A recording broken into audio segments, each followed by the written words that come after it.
ವಸ್ತುನಿಷ್ಠತೆ, ವಿಶ್ವಾಸಾರ್ಹತೆ, ನಿಖರತೆಗಾಗಿ ನೋಡ್ತಾ ಇರಿ ನ್ಯೂಸ್ ಪುತ್ತೂರು, ಜನಮನದ ಪ್ರತಿಧ್ವನಿ.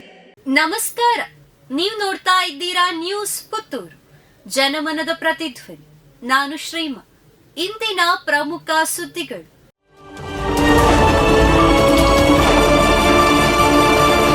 ವಿಜಯ ಸಾಮ್ರಾಟ್ ಚಾರಿಟೇಬಲ್ ಟ್ರಸ್ಟ್ನಿಂದ ಪುತ್ತೂರ್ದ ಪಿಲಿಗೊಬ್ಬು ಫುಡ್ ಫೆಸ್ಟ್ 2024ರ ಚಪ್ಪರ ಮುಹೂರ್ತ. ವಿಜಯ ಸಾಮ್ರಾಟ್ ಚಾರಿಟೇಬಲ್ ಟ್ರಸ್ಟ್ ಆಶ್ರಯದಲ್ಲಿ ಜರುಗುವ ಪುತ್ತೂರ್ದ ಪಿಲಿಗೊಬ್ಬು ಹಾಗೂ ಫುಡ್ ಫೆಸ್ಟ್ 2024ರ ಸೀಸನ್ 2 ಕಾರ್ಯಕ್ರಮದ ಅಂಗವಾಗಿ ಚಪ್ಪರ ಮುಹೂರ್ತ ಪುತ್ತೂರು ಶ್ರೀ ಮಹಾಲಿಂಗೇಶ್ವರ ದೇವಾಲಯದ ವಠಾರದಲ್ಲಿ ಬುಧವಾರ ನಡೆಯಿತು. ಮನೆಗೆ ನುಗ್ಗಿ ನಗದು ಅಪಹರಣ ಪ್ರಕರಣ ದಾಖಲು. ಮನೆಯೊಂದಕ್ಕೆ ನುಗ್ಗಿದ ಕಳ್ಳರು ನಗದು ಕಳವು ಘಟನೆ ಬೆಳ್ತಂಗಡಿ ನಗರದ ಹಳೆಕೋಟೆ ಎಂಬಲ್ಲಿ ನಡೆದಿದೆ. ಒಳ ನುಗ್ಗಿದ ಕಳ್ಳರು ಮನೆಯಿಂದ ಸುಮಾರು 5 ಲಕ್ಷ ರೂಪಾಯಿ ಮೌಲ್ಯದ ಚಿನ್ನಾಭರಣ ಹಾಗೂ 5 ಲಕ್ಷ ರೂಪಾಯಿ ನಗದನ್ನ ಅಪಹರಿಸಿದ್ದಾರೆ. ಭಾರತವನ್ನ ವಿಶ್ವಗುರುವನ್ನಾಗಿಸುವ ಜವಾಬ್ದಾರಿ ಯುವ ಜನತೆಯದ್ದು ಎಂದು ವಿವೇಕಾನಂದ ಕಾಲೇಜಿನ ವಿದ್ಯಾರ್ಥಿ ಸಂಘ ಉದ್ಘಾಟಿಸಿ ಮಾಜಿ ಸಂಸದ ಪ್ರತಾಪ್ ಸಿಂಹ ಹೇಳಿದರು.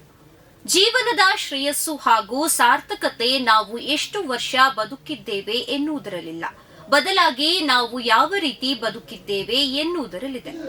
ವಿದ್ಯೆಗೆ ಯಾವುದೇ ತಾರತಮ್ಯವಿಲ್ಲ, ಅದನ್ನು ನಮ್ಮ ಬದುಕಿನಲ್ಲಿ ಎಷ್ಟರ ಮಟ್ಟಿಗೆ ಸಿದ್ಧಿಸಿಕೊಳ್ಳುತ್ತೇವೆ ಎನ್ನುವುದು ಮುಖ್ಯ.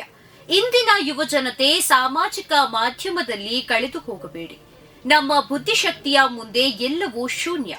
ವಿದ್ಯೆಯು ನಮ್ಮ ಭವಿಷ್ಯದ ಜೊತೆ ರಾಷ್ಟ್ರದ ಭವಿಷ್ಯವನ್ನ ನಿರ್ಧರಿಸುತ್ತದೆ. ಆದ್ದರಿಂದ ಭಾರತವನ್ನ ವಿಶ್ವಗುರು ಮಾಡುವ ಜವಾಬ್ದಾರಿ ಯುವ ಜನತೆಯ ಕೈಯಲ್ಲಿದೆ ಎಂದು ಮೈಸೂರು ಕೊಡಗು ಮಾಜಿ ಸಂಸದ ಖ್ಯಾತ ಅಂಕಣಕಾರ ಪ್ರತಾಪ್ ಸಿಂಹ ಹೇಳಿದರು. ಅಂಗನವಾಡಿ ಶಿಕ್ಷಕಿ ಹುದ್ದೆಗೆ ಉರ್ದು ಕಡ್ಡಾಯ ಆದೇಶಕ್ಕೆ ವಿರೋಧ. ಚಿಕ್ಕಮಗಳೂರು ಜಿಲ್ಲೆಯ ಮೂಡಿಗೆರೆ ತಾಲೂಕಿನಲ್ಲಿ ಅಂಗನವಾಡಿ ಶಿಕ್ಷಕಿಯರ ಹುದ್ದೆಗೆ ಅರ್ಜಿ ಸಲ್ಲಿಸುವ ಅಭ್ಯರ್ಥಿಗಳಿಗೆ ಉರ್ದು ಭಾಷೆಯನ್ನ ಕಡ್ಡಾಯಗೊಳಿಸಿದ ರಾಜ್ಯ ಸರ್ಕಾರದ ಆದೇಶ ವಿವಾದವನ್ನ ಸೃಷ್ಟಿಸಿದೆ. ಸರ್ಕಾರದ ನಡೆಗೆ ಕನ್ನಡ ಪರ ಸಂಘಟನೆಗಳು ಹಾಗೂ ಬಿಜೆಪಿ ಮುಖಂಡರು ತೀವ್ರ ವಿರೋಧ ವ್ಯಕ್ತಪಡಿಸಿದ್ದಾರೆ. ಕೆರೆಯಲ್ಲಿ ಮುಳುಗಿ 2 ಬಾಲಕರು ಸಾವು. ಕೆರೆಯಲ್ಲಿ ಈಜಲು ಹೋದ 9ನೇ ತರಗತಿಯ ವಿದ್ಯಾರ್ಥಿಗಳಿಬ್ಬರು ಮುಳುಗಿ ಸಾವನ್ನಪ್ಪಿದ ದಾರುಣ ಘಟನೆ ಬೈಂದೂರು ಸೇನೇಶ್ವರ ದೇವಸ್ಥಾನದ ಹಿಂಬದಿಯ ಕೆರೆಕಟ್ಟೆ ಎಂಬಲ್ಲಿ ಸಂಭವಿಸಿದೆ. ಬೈಂದೂರು ತಾಲೂಕು ಯಡ್ತರೆ ಗ್ರಾಮದ ಯೋಜನಾ ನಗರ ನಿವಾಸಿ ಕೂಲಿ ಕಾರ್ಮಿಕ ಕೃಷ್ಣ ದೇವಾಡಿಗ ಎಂಬವರ ಮಗ ನಾಗೇಂದ್ರ ಹಾಗೂ ಅಲ್ಲೇ ಸಮೀಪದ ನಿವಾಸಿ ಕಟ್ಟಡ ಸಾಮಗ್ರಿ ಪೂರೈಕೆ ಕೆಲಸ ಮಾಡಿಕೊಂಡಿರುವ ಬೈಂದೂರು ರೈಲ್ವೆ ನಿಲ್ದಾಣದ ಬಳಿಯ ಜಿಎಂ ಕಾಂಪೌಂಡ್ ನಿವಾಸಿ ಶಾನು ಶಾಲಿಯಾನ್ ಎಂಬವರ ಮಗ ಶಾನು ಮೊಹಮ್ಮದ್ ಶಫಾನ್ ಸಾವನ್ನಪ್ಪಿದ ಬಾಲಕರು. ಪ್ರತಿದಿನದ ಸುದ್ದಿಗಳಿಗಾಗಿ ನೋಡ್ತಾ ಇರಿ ನ್ಯೂಸ್ ಪುತ್ತೂರು, ಜನಮನದ ಪ್ರತಿಧ್ವನಿ. ಧನ್ಯವಾದಗಳು.